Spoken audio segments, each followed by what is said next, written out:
Hello hi everyone, welcome back to this channel. This is Rajesh Sajwani और आज के video में मैं आपसे बात करने वाला हूं कुछ लेऑफ्स की, कुछ जॉब्स कट न्यूज़ की। तो अमेजोन की 14,000 एम्प्लॉयज़ के जॉब कट की न्यूज़ तो आपने सुनी ली होगी। साथ ही इन्फोसिस रिलेटेड भी कुछ न्यूज़ है। अगेन उन्होंने मैसूर के ट्रेनिंग सेंटर से कुछ एम्प्लॉयज़ को, कुछ ट्रेनीज़ को फायर किया है।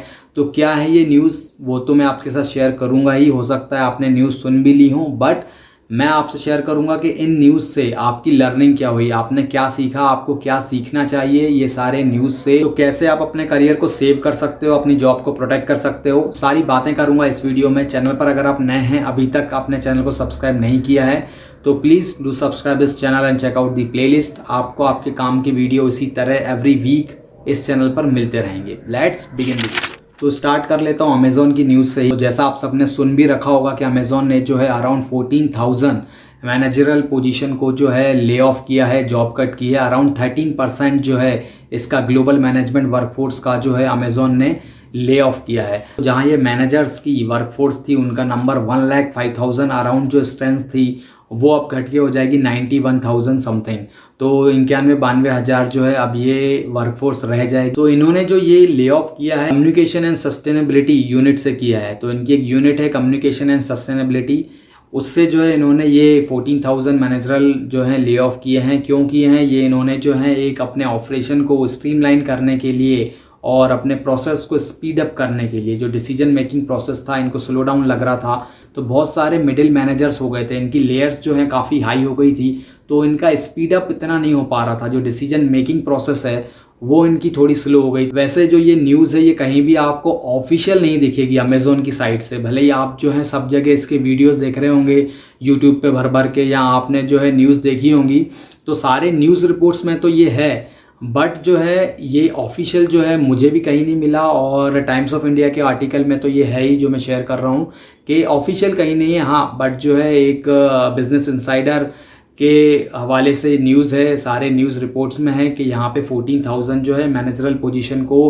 कट किया है। इवन इनके जो दूसरे यूनिट्स हैं फैशन एंड फिटनेस ग्रुप से भी अराउंड 200 जो है इन्होंने एम्प्लॉयज़ को कट किया है। तो यहाँ इन्होंने जो रीस्ट्रक्चरिंग की है, इससे उन्होंने कितने बिलियन डॉलर सेव किए हैं, around 2.1 billion to 3.6 billion dollar जो है यहाँ सेव हुए हैं। अगर इंडियन रुपीस में आपको बताऊं तो अराउंड 210 करोड़ से 360 करोड़ ईयरली जो है यहाँ पे इन्होंने कॉस्ट को सेव किया है। तो यहाँ पर ये मॉर्गन स्टैनली ने जो है पहले एस्टिमेट किया था कि अराउंड जो है 13,800, तो अराउंड 14,000 रूल जो है एलिमिनेट हो सकते हैं इन अर्ली 2025 में। वैसे जो इसकी हिंट है वो उन्होंने लास्ट सितंबर 24 में ही दे दी थी। जो उनके सीईओ थे उन्होंने एक मेल में जो है ये रिपोर्ट दी थी। तो ये भी सारे न्यूज आर्टिकल में है जो उन्होंने हिंट दी थी कि अर्ली 2025 में जो मुझे जो है 15% मेरे को इंक्रीज चाहिए इंडिविजुअल कंट्रीब्यूटर का। तो कुछ मिडिल लेयर्स जो हैं कट होने वाली हैं इन अर्ली 25 में। तो फैब में इन्होंने एक इंटरव्यू दिया था ब्लूमबर्ग को, वो भी आप देख सकते हैं स्क्रीन पर। तो यहाँ पर वो क्लियरली बोल रहे हैं कि we are end up with hiring lots of middle managers. तो मिडिल मैनेजर जो हैं बहुत ज़्यादा हायर हो गए हैं और वो हर जगह जो है उनके फिंगरप्रिंट्स हैं।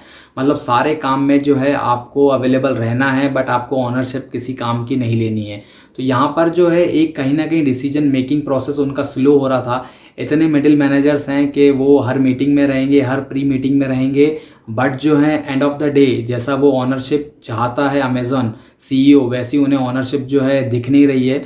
तो एंड ऑफ द डे उन्होंने ये ऐसा हार्ड डिसीजन जो है लिया कि we need to remove around 13% of the global management workforce. और देखिए ये कोई जो है नई बात नहीं है, मतलब आईटी में तो ये होता ही रहता है। और अगर अमेजन की बात करूं तो आप अगर 22-23 ईयर्स का डेटा देखेंगे तो वहां पर भी इन्होंने अराउंड जो है 27,000 एम्प्लॉयज़ को फायर किया था। बेसिकली अगर आप जो है हायरिंग भी देखेंगे, अमेजोन की जो वर्कफोर्स देखेंगे कोविड से पहले, तो अराउंड इनके 7 लाख 8 लाख करीब जो है इनके पास वर्कफोर्स थी। बट वो आफ्टर कोविड जो जम के काम आया और सारी आईटी इंडस्ट्री को बहुत काम मिला, तो बहुत सारी बल्क में हायरिंग हुई। तो वो हायरिंग का इम्पैक्ट जो है अभी तक आपको देखने को मिल रहा है। इतनी हायरिंग हो गई थी उस टाइम, क्योंकि अगर आप इसी कंपनी का चेक करें तो पहले जो मैं बोल रहा हूँ 7-8 लाख जो है वर्कफोर्स थी, जो अभी आप कोविड के बाद चेक करेंगे तो अराउंड 15-16 लाख की जो है वर्कफोर्स हो चुकी है। तो आफ्टर 19 जो है इतना ज़्यादा ग्रो हुआ है वर्कफोर्स में और काम इतना ज़्यादा था, तो पैकेजेस भी अच्छे मिले, नई नई पोजीशंस आई। बट अब जो है बहुत ही कंपनीज ने जो है टाइट कर दिया है, क्योंकि उनके पास जो है लिमिटेड वर्क है, पर हायरिंग इतनी ज़्यादा है तो ना तो आपको हाइक मिलना है और ना आपको कोई ज़्यादा प्रोजेक्ट मिल रहे हैं। तो जो भी प्रोडक्ट बेस्ड कंपनीज हैं, अगर अमेज़ोन की भी बात करूं तो इन्होंने भी जो है काफ़ी स्ट्रिक्ट कर दिया है, टेक इट और लीव इट, इनकी जो वर्क फ्रॉम ऑफिस पॉलिसी। तो आपको 5 डेज जो है स्ट्रिक्टली आपको मैंडेटरी ऑफिस आना ही है 5 डेज, राइट। तो यहाँ पर उसमें भी ये बहुत स्ट्रिक्ट हो गए हैं कि आपको रीस्ट्रक्चरिंग करनी है, स्ट्रीमलाइन ऑपरेशंस करने हैं और जो है हर एम्प्लॉय को जो है ऑफिस बुलाना है। और प्रोजेक्ट्स वाइज भी जो है यहाँ पे ये हुआ है कि जो भी प्रोजेक्ट में इनको प्रॉफिट नहीं दिख रहा है तो वो प्रोजेक्ट में इन्होंने अपने हाथ जो है पीछे खींच लिए हैं, राइट। तो जहाँ भी इनको लगेगा कि जो है प्रॉफिट कम है तो वहाँ पर इनको पहले सोचना है, देखना है, इसके बाद ही जो है आपको कोई डिसीजन लेना है। ये सारे इन्होंने जो है इंस्ट्रक्शन दे दिए हैं कि आपको जो है हायरिंग मैनेजर लेवल पर सीनियर हायरिंग आपको कम करनी है और आपको डायरेक्ट रिपोर्ट ही ज़्यादा बढ़ाना है। मतलब इतनी ज़्यादा लेयर नहीं होनी चाहिए और इतने ज़्यादा भी आप सीनियर हायर ना कर लें, राइट, कि वो लेयर ही बनती चली जाए कि पहले लीड से पूछ रहा है, फिर मैनेजर से पूछ रहा है, फिर और उसके मैनेजर से पूछ रहा है। तो मतलब जहाँ डिसीजन बनना है वहाँ जाते जाते तो पता नहीं कितना इनका टाइम वेस्ट हो गया और डिसीजन कुछ आया नहीं। तो यहाँ पे फिर थोड़े बहुत जो है एक स्ट्रीमलाइन की ज़रूरत है, तो वो इन्होंने किया है और ये हर कंपनी में हो रहा है। अगर मैं रीस्ट्रक्चरिंग की बात करूं तो सारी कंपनीज में जो है रीस्ट्रक्चरिंग हो रही है, जितनी भी मेनली प्रोडक्ट बेस्ड कंपनीज हैं जो मैं देख रहा हूं तो वहाँ पर रीस्ट्रक्चरिंग हो रही है।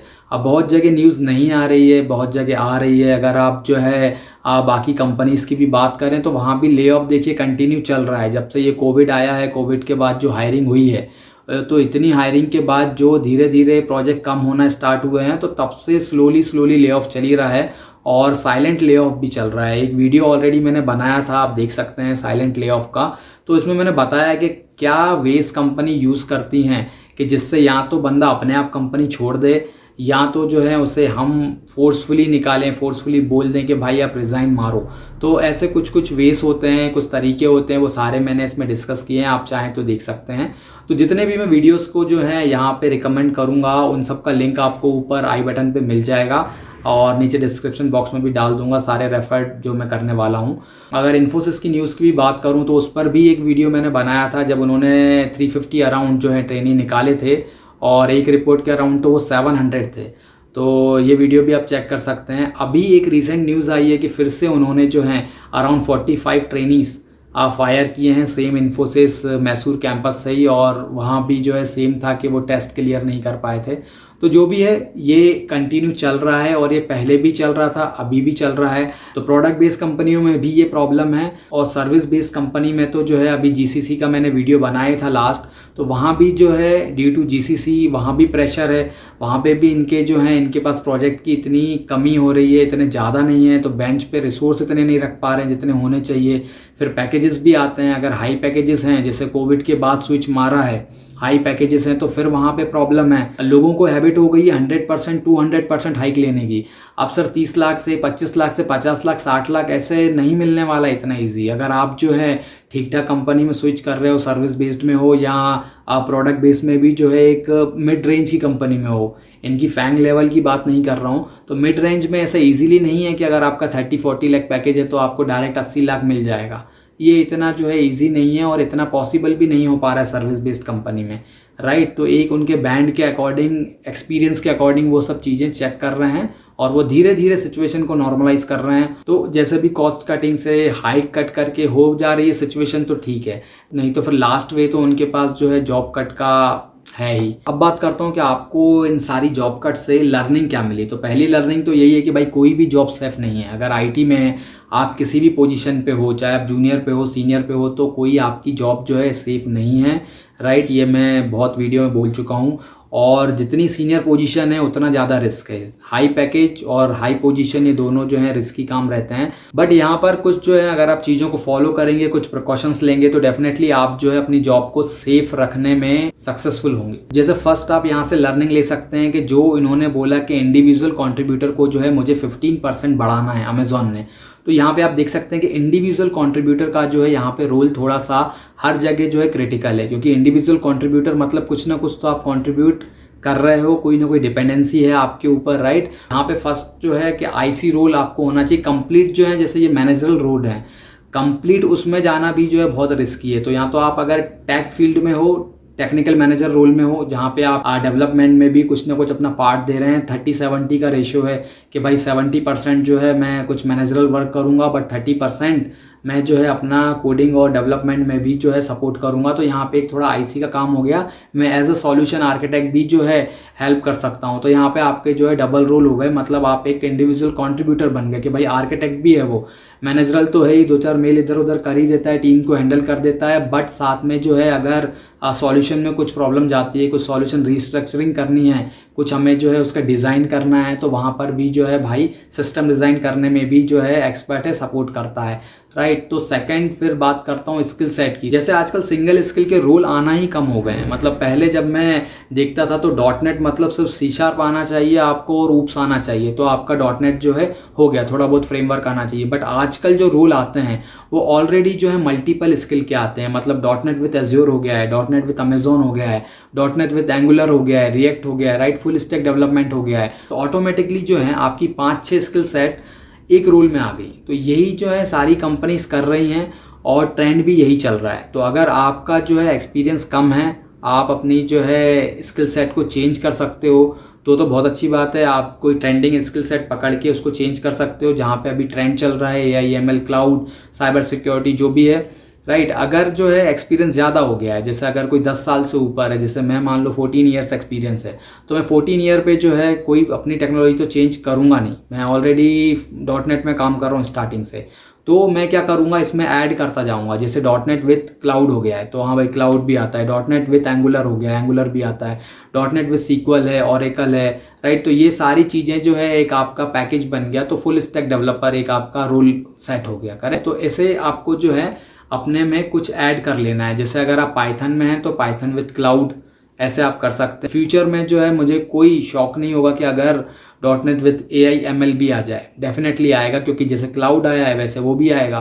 तो ये जो है मल्टीपल स्किल सेट आपको जो है सीखना पड़ेगा। फिर थर्ड आता है कि सर आपका नेटवर्क जो है एक अच्छा होना चाहिए। आप चाहे लिंक्डइन पे बनाएं, चाहे आप अपने ऑफिस में बनाएं, या आप अपना पर्सनली आपका अच्छा नेटवर्क हो, तो ये नेटवर्क भी आपको हेल्प करेगा।